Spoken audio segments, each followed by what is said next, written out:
Welcome guys, and today I'm going to show you how I can run this giant excavator in Rust. So let's get started. Just go next to the main building on these stairs right here. Then just climb it over here and go to the right here. You'll see this big barrel. Just put your diesel fuel right here. Let's say I will put the 3 fuels right here. Then just start the engine.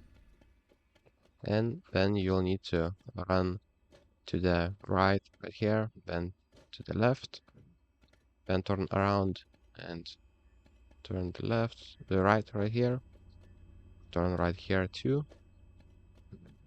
As you can see, it takes some time to do the excavator, and now you will need to go right here around this to the controller room.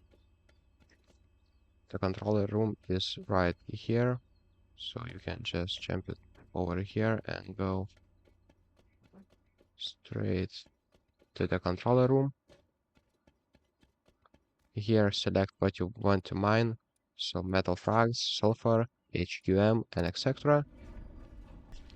What you'll need to do is go right here.